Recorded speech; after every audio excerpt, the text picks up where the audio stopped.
trauma recovery is not linear, right? So just because you've been doing great, you've done a lot of years of therapy, you're way better than you were before, and now you have an episode of feeling unsafe, that doesn't mean you've failed. I'm Dr. Jessica Eastman, and this is an open Q&A. And everyone who's present to please join us by turning on your videos.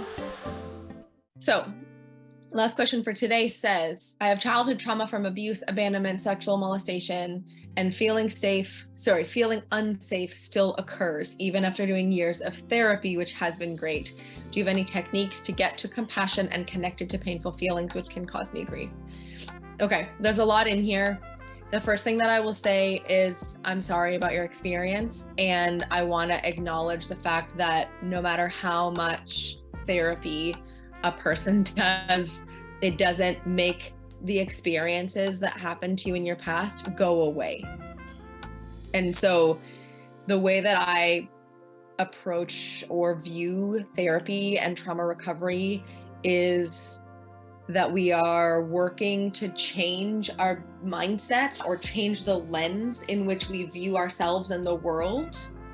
But still, there are going to be moments that trigger the traumatic memories or the traumatic felt sense in your body that's going to take you back to the place that you were before. And that's okay. You know, I know that it sucks. That's in fact why I had such a shitty week last week, is because PTSD. And I've been doing this work for a long time, and it still happens to me sometimes. And so I want to normalize, first of all, the fact that like sometimes you've done a lot of therapy and you've made so much progress and you're doing really well, and still sometimes you feel unsafe. That is normal. It doesn't mean you have to accept it as a thing that you just have to, you know, that you'll never feel safe again. Like you can continue to work towards it, but I don't want you to think about, or anyone to think about, another way to say this is trauma recovery is not linear. Right? So just because you've been doing great, you've done a lot of years of therapy, you're way better than you were before, and now you have an episode of feeling unsafe, that doesn't mean you've failed. That doesn't mean you're failing. That doesn't mean you're not healing.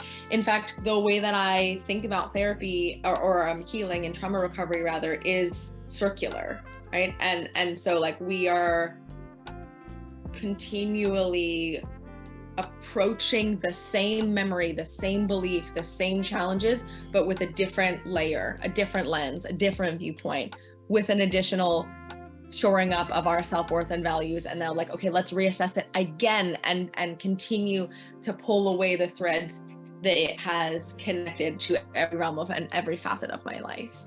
This work takes time, you know. I've said this before in a Q&A, but I don't think recently, so I'm mad. If you've heard this before, I apologize. But the way that I think about this, and I think it's a really useful way to conceptualize this work, is it's a really great Taoist parable about this monk who has to climb a mountain. So his task, he's assigned to climb to the peak of the mountain, but the mountain is so steep that he can't possibly climb straight up. And his only option then is to circumnavigate the entire circumference of the mountain, gaining a small amount of elevation at a time. And so he starts on his journey and he's walking around the mountain, and he walks for days, like, you know, through different terrains and different, you know, night and day and different weather. And he's made days worth of progress.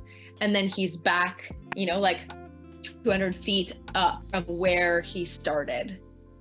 And the vantage point from that elevation looks almost identical to the vantage point that he was at when he started. And so he's like, what the hell? Like, I've worked so hard. I've walked for so long. It looks like I've made no progress. Right? But that doesn't negate the days that he spent traversing the mountain. And then he keeps going, and each subsequent circle around the mountain gets easier and shorter because the mountain gets narrower as you get up. But also, you've done this before, you know, you've been through the river section, you've been through the deep bramble section, you've been through the rock slide section, so you know what to expect. And so it becomes a little bit easier and easier every time. And you know, if you gain 200 feet of elevation every time, and each circle around the mountain gets faster, you know, 5 or 6 or 7 or 8 times around the mountain, suddenly you're like, oh, I'm back at this point that feels like the beginning, but I can see now that things are starting to look a little bit different than they did when I was all the way down there. Right? And if all you're doing is assessing your progress by what does the vantage point in this moment look like, you are not considering all of the work and the learning and the progress and the healing that you've done on, like the 99% of the other times that you've been traversing this mountain. And trauma recovery is exactly like this. Exactly. Like, it's circular. You keep coming back to the same vantage point or the same sticky point over and over and over.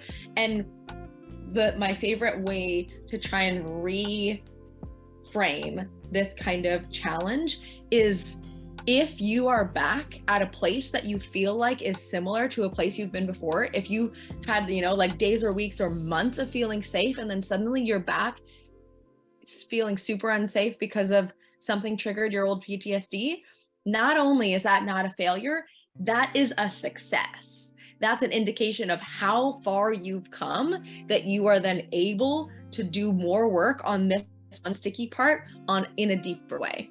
Does that make sense?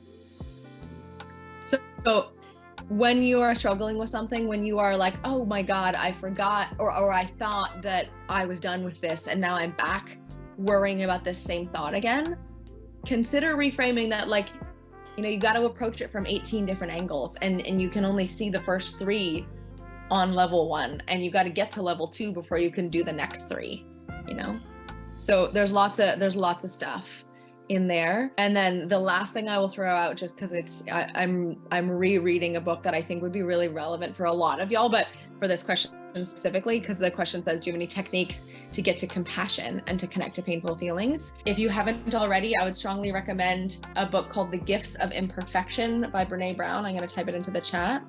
Gifts of Imperfection by Brene Brown. I think she published it 10 years ago, and they just released a 10-year anniversary version of it. You can get either version. The new version is what I would recommend. There's like some more specific practical tools and guidelines and stuff, but it's a lighthearted, easy book to read that's really focused on helping you to understand shame and the way in which it impairs your ability to access compassion, connection, and courage, and how valuable those 3 skills are for any type of healing and recovery. Whenever you're ready, here are 4 ways that Porn Reboot can help you out for free. The first way is to subscribe to our channel and make sure that you click on the notification bell to get a new video every other day. The second way is to actually get a free copy of my book, Confessions of a Porn Addict, 7 Secrets of Porn-Free Men, where you'll learn about my personal struggle and the lessons I learned over the past 14 years, as well as get strategies for putting together your own personalized reboot plan and ending your compulsive behavior with pornography or masturbation. So click on the link in the description below this video to get the free ebook. And thirdly, if you're not sure where you'd like to start, but you'd like to learn more about my team and I, or you'd like to spend time with more like-minded professionals like entrepreneurs, business owners, men who work in sales or consulting or high-level jobs, men who are controlling their behavior, then join our free and confidential group, the Porn Reboot group on Facebook. There's also a link to join the group in the description below this video. And finally, if you need our help right now because you have a burning issue, it's an emergency. Your behavior with pornography is hurting you mentally.